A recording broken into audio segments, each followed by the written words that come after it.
दिल्ली त्रिनगर विधानसभा में कोहाट वार्ड में स्थित शिव मंदिर में सोमवार की शाम बहुत खास रही। कृष्णा ट्रस्ट फाउंडेशन के अध्यक्ष ईश्वर आजाद द्वारा देश के नायकों मां भारती के वीर सपूतों को समर्पित विजय दिवस मनाया गया, जिसमें मुख्य अतिथि कपिल मिश्रा, आचार्य कल्पना, आलोक खन्ना समेत तमाम समाज सेवियों ने हिस्सा लिया।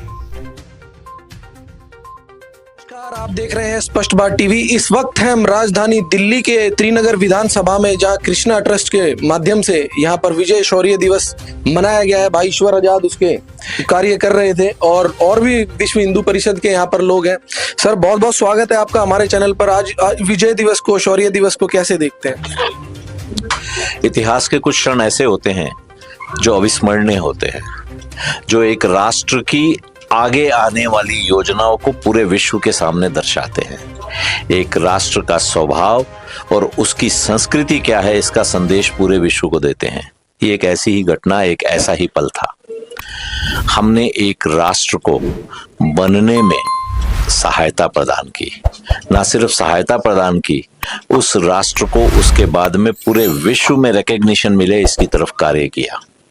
और ये सब कार्य करते हुए कहीं पर भी उस राष्ट्र के किसी भी आंतरिक मामले में हमने इंटरफियर नहीं किया।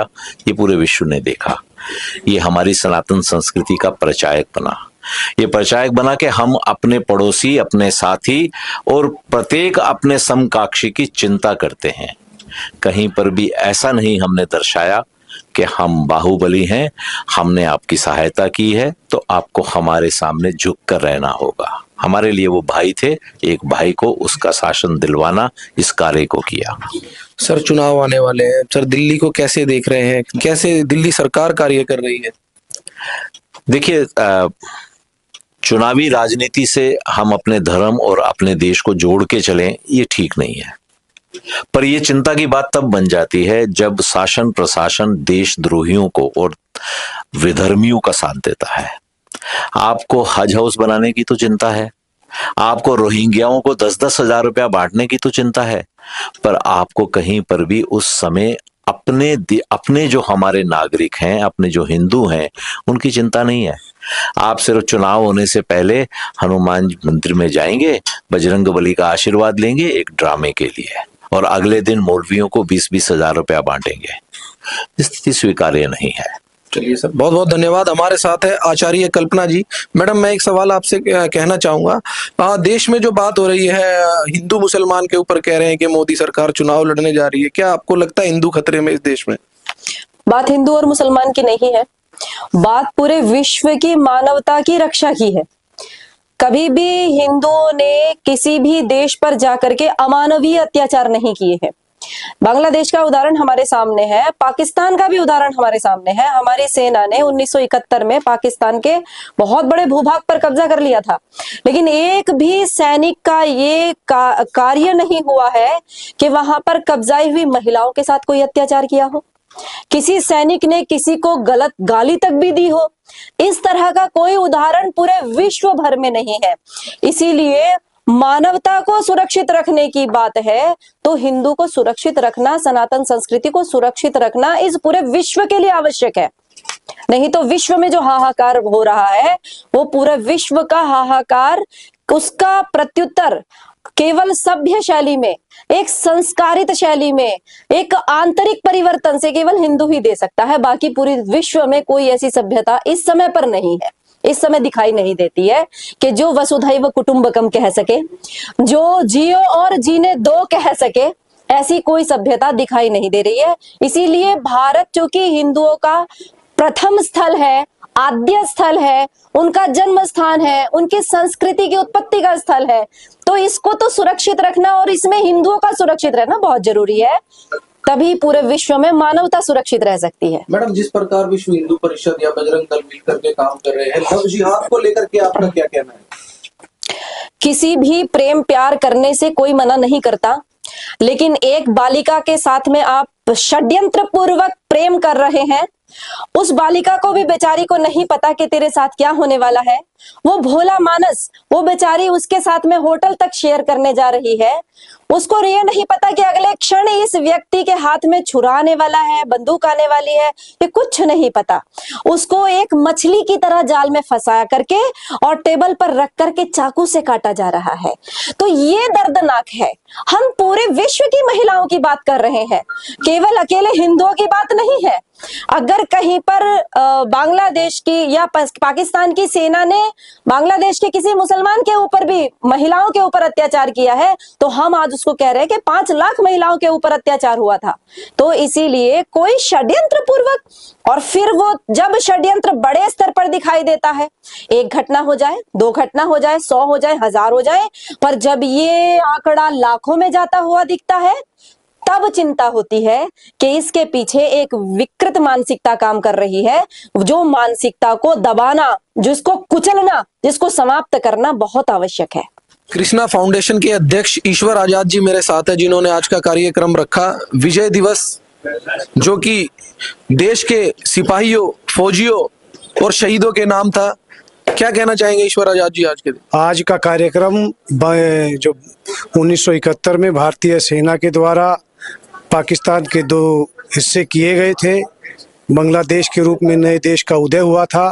और आपने अभी हमारे विश्व हिंदू परिषद के अध्यक्ष आलोक खन्ना जी से सुना कि हमने किस तरह से हमारी सेना ने शौर्य दिखाकर उनको उनका हक दिलाया, उनको पूरे विश्व में मान्यता के लिए मजबूत किया और उनका निरंतर सहयोग किया। सैन्य जो प्रशिक्षण होता है वो भी बांग्लादेश का भारत में ही होता है।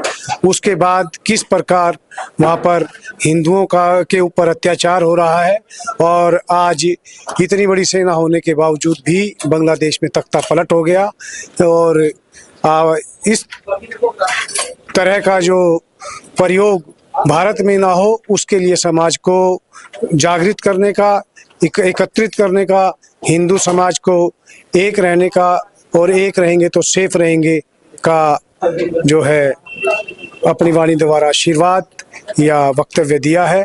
उसके लिए हम उन सबके, आचार्य कल्पना जो DU में प्रोफेसर भी हैं, बहुत ही क्रांतिकारी वक्ता हैं, उन्होंने भी बताया कि जब बांटना होगा तो जाति होगी और काटना होगा तो धर्म होगा।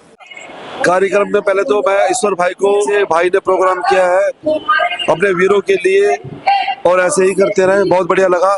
दूसरा, मैं एक संदेश ये देना चाहता हूँ अपने केजरीवाल जी को, केजरीवाल जी कुछ शर्म करो, आपने ये बांग्लादेशी यहाँ बसा दिए दिल्ली में लाके।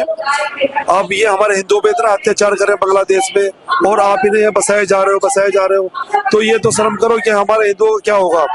और अपने वोट के माध्यम आप बना रहे हो कि इन्हें कहीं भी झुग्गी झोपड़ी में कहीं भी डलवा देते हो और कहते हो कि ये बेसहारा है, तो उनको बेसहारा को बांग्लादेश में रखो, ना कि हमारे हिंदुस्तान में लाके पैदा कर रहे हो, तुम बसा रहे हो। और केजरीवाल जी कुछ शर्म करो। ये खुद पिताजी आर्मी में थे, 1962 और 1967 की लड़ाई में वो रहे हैं। उस वक्त की जो स्थिति थी, मेरी दादी जी और मेरे दादाजी जो घर में बैठ के दिन रात रोते रहते थे कि हमारा बेटा वहाँ लड़ाई में है, क्योंकि पहले के टाइम में ना तो कोई फोन व्यवस्था थी, ना ही वहाँ से कुछ चिट्ठी पत्री आती थी जिसके उससे विषय में कि कैसे पिताजी की खबर उनको मिल सके। तो पूरा परिवार बहुत ज़्यादा दुखी था। लेकिन हमने चीन के ऊपर जिस तरीके से एक अपना परचम लहराया और हमारे पिताजी उस लड़ाई में के बाद समाप्त होने के बाद घर पे आए, तो ये हमारे लिए बहुत खुशी का दिन है। उन्होंने उस जो लड़ाई हुई थी उसमें उनको मेडल भी दिया हुआ है भारत सरकार की तरफ से। और मेरे जो बड़े भाई हैं राम कुमार, वो BSF में है। अभी भी हम सरहद पे जम्मू कश्मीर में, कितना मुश्किल हो जाता है एक परिवार के लिए, एक BSF के परिवार के लिए, कि उनका एक घर का जो मेंबर है वो BSF में है। कितना कठिन होता है एक फौजी के परिवार को। देखिए, एक फौजी अपनी एक माँ को छोड़ के दूसरी माँ का फर्ज निभाने के लिए सरहद पे खड़ा हुआ है, भारत की रक्षा करने के लिए। चाहे उनकी धर्म पत्नी या उनके बच्चे या उनकी माता या हम उनके भाई किसी भी कष्ट में हो, हमने अपने परिवार के अंदर देखा है इतनी बड़ी बड़ी विपदाएं आई हैं। कभी भाभी जी हॉस्पिटल में एडमिट है, कभी बच्चे हॉस्पिटल में एडमिट है, लेकिन हमारे भाई वहाँ सरहद पे अपने देश की रक्षा करने के लिए वहाँ पे हमेशा सरहद पे रहे हैं। सिर्फ कभी फोन आ गया उनका, कभी कभार पूछ लिया, अन्यथा यहाँ पे बहुत ही आम परिस्थितियों में परिवार को अपने परिवार को छोड़कर दूसरे परिवार में बटालियन में जाके उसी को अपना परिवार बना लेना, उसी के साथ सुख दुख में, हर खुशी में या तीज त्योहार होली हर खुशी में अपने परिवार को मानना वो उनका फर्ज हो जाता है। और कभी कभार जब उनको छुट्टी मिलती है साल में एक बार, अपने घर पे आके 1 महीने के लिए 15 दिन के लिए रुकते हैं। तो देखिए, देश की रक्षा के लिए हमें गर्व है अपने भाई पे कि वो सरहद पे गए हुए हैं, देश की रक्षा कर रहे हैं।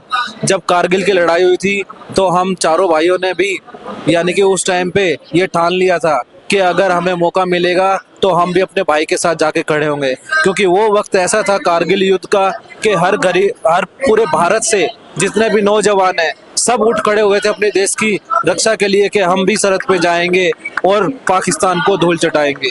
तो वो वक्त हम आज भी याद करते हैं और आज भी हम जितने भी भाई खड़े हुए हैं सभी के दिल में अपने देश के प्रति बहुत ही प्रेम है।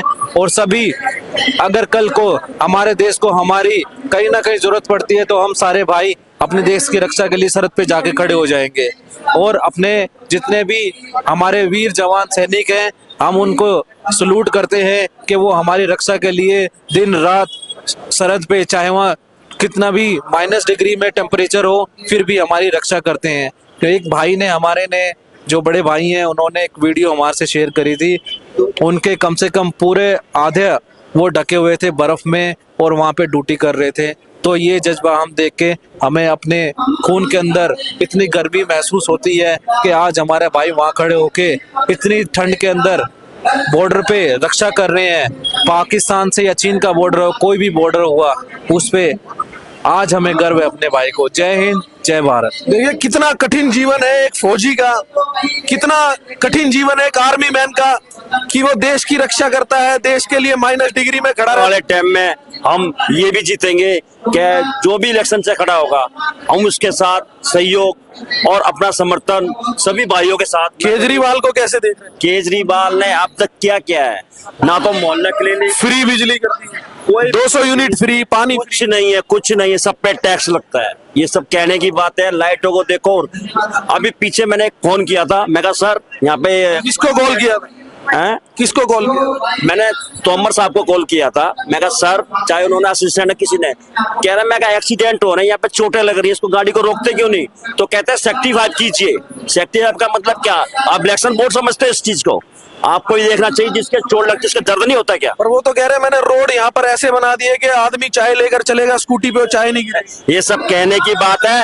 पहले भी हारी है कांग्रेस समर्थन लेते हुए, जब भी हारी और अब भी हारेगी, क्योंकि जिस हिसाब से बीजेपी आगे बढ़ रही है और आगे बढ़ती रहेगी, मोदी और योगी यही रहेगा नारा। महिलाओं को बस में टिकट फ्री। एक महिला को समर्थन देने से क्या परिवार पूरा चल जाएगा? आज के टाइम को, महंगाई को देखते क्या किया है उन्होंने? हर जगह उनके यही पुतले चले हैं। यही पुतले क्यों चले हैं? कारण है इसका क्या कि वो निकम्मी सरकार है, वो हमारा भला नहीं कर सकती। आने वाले टाइम में मैं बीजेपी के साथ हूँ। मैं ये कहना चाहूंगा, देखो केजरीवाल ने अब तक कुछ नहीं करा, ठीक है? तो कह रहे मैंने बस में टिकट फ्री कर दिया। मुझे आप एक चीज बताओ, टिकट फ्री करके क्या कर दिया ये बताओ? टिकट फ्री करके जहां भी कोई लेडीज होगी बस रोक देगी, बीच में बस रोक देते हैं स्टॉप पे, दिक्कत होती है। मैंने यहाँ तक कि कंडक्टर तक पूछा है कि उनको कितनी परेशानी होती है। बहुत परेशानी होती है उनको। ये क्या है? ये एक के साथ एक दारू फ्री क्या है? ये दिल्ली को बर्बाद कर दिया। तो वो कह रहे मैंने स्कूल अच्छे बना दिए आपके। कोई स्कूल अच्छे नहीं बनाया उसने। कौन से स्कूल अच्छे बना दिए मुझे दिखा दो, कौन सा स्कूल अच्छा हो गया? आए दिन उल्टे सीधे काम हो रहे हैं गवर्नमेंट स्कूलों में। 200 यूनिट फ्री, पानी का बिल फ्री। फ्री नहीं है, कोई फ्री नहीं है। 20-20 हजार रुपए किराया आ रहा है लोगों का, 20-20 हजार रुपए। तो क्या लगता है इस चुनाव में केजरीवाल नहीं जीते? केजरीवाल नहीं आएगा, जहां तक है मैं कह सकता हूँ मोदी आएगा। मोदी को आना चाहिए और मैं मोदी को वोट दूंगा। केजरीवाल सरकार के मैं इतना ही कहना चाहता हूँ कि वो अगर ना ही आए तो अच्छी बात है। क्यों ऐसा क्या कर दिया उन्होंने? तो स्कूल अच्छे बना दिए, अस्पताल अच्छे बना दिए, दवाइयाँ फ्री कर दी, मोहल्ला क्लिनिक खोल दिए। नहीं नहीं, ये सारी झूठी बातें हैं, क्योंकि हमारा भी बिल आता है, हम एसी चलाते हैं, 200 यूनिट से कम भी होता है, फिर भी हमारा बिल आता है 2-3 हजार रुपए। तो क्या कर दिया? कुछ भी नहीं करा उन्होंने। पानी का बिल भर रहे हैं? पानी का बिल भर रहे हैं? हाँ, पानी का बिल हम भर रहे हैं, 0 रुपए एक भी बार नहीं आया। जब जब आते 30-30 हजार रुपए, 15-15 हजार रुपए ऐसे ऐसे बिल आता है। तो क्या करें? रेवड़ी तो आपने भी खाई होगी। मैं तो ये कहना चाहूंगा, जो लेडीज है फ्री की रेवड़ी में जो जा रही है, जो मुझे फ्री की रेवड़ी मिलेगी, 2100 रुपए मिलेंगे, 1000 रुपए मिलेंगे, ऐसा कुछ नहीं है। कांग्रेस ने भी पहले ये बातें कर रहे थे कि हमें वोट दो और 1-1 लाख रुपए सबके बैंक में डलवा देंगे, ऐसा कुछ नहीं हुआ। ये सब एक भ्रम है। मेरे हिसाब से बीजेपी को लाया जाए, बीजेपी ठीक है, मेरे हिसाब से बीजेपी ही आएगी। जितेंद्र सिंह तोमर के बारे में मैं एक चीज कहना चाहूंगा, उससे बेकार आदमी कोई नहीं होगा, क्योंकि मैं जितेंद्र सिंह तोमर के पास एक बार एक लड़के को लेके गया था, उसका आनंदवास में एडमिशन करवाने के लिए। उसका ना एडमिशन हुआ ना कुछ हुआ, उसको कह दिया जाओ यहाँ से, यूं बोल दिया। ईडब्ल्यूएस का भी धांधलेबाजी है, बच्चों के नाम आ जाते हैं मगर पेरेंट्स बेचारे ऐसे भटकते हैं, पूछो मत कि ईडब्ल्यूएस के नाम पर इतनी धांधलेबाजी है, बहुत हद से ज्यादा धांधलेबाजी है। एडमिशन होते नहीं है, जो स्कूल प्रशासन अपनी मर्जी से करता है, कोर्ट जाओ या धक्के खाओ या अपना बार अखबार रोड जाओ, कुछ वो फायदा होता नहीं जाने का। और ये फ्री की रेवड़ी एक रेडी पटड़ी पे ही अच्छी लग रही है ना। जितेंद्र भंडारी जी, क्या कारण रहा कि आप आम आदमी छोड़कर बीजेपी में आ गए? क्या कारण था? आम आदमी पार्टी छोड़ने का सबसे बड़ा महत्वपूर्ण कारण ये रहा कि वहाँ सुनवाई नहीं होती किसी भी काम को लेके। हमारे मान्यवर जितेंद्र तोमर जी, जिनके नेतृत्व में मैंने कई साल काम किया, मगर उनके साथ लग के मेरे को लगा कि बेवकूफी है जो काम मैंने किया, मगर जो बड़प्पन आज मुझे बीजेपी से मिला वो मुझे कभी नहीं मिला। मैं धन्यवाद करता हूँ बीजेपी का, जिन्होंने मुझे अपने परिवार के साथ जोड़ा, और बहुत बहुत धन्यवाद बीजेपी का। क्या कारण रहा? आपके साथ थे जितेंद्र सिंह तोमर? मेरे साथ जितेंद्र तोमर जी थे, मगर उन्होंने क्या काम करा, मतलब झूठे वादे कि नाली बना दी, रोड बना दी, पार्क बना दिए, या ऐसा कुछ भी नहीं किया उन्होंने। सारे झूठे वादे। आपके पार्कों में लाइट लगवा दी?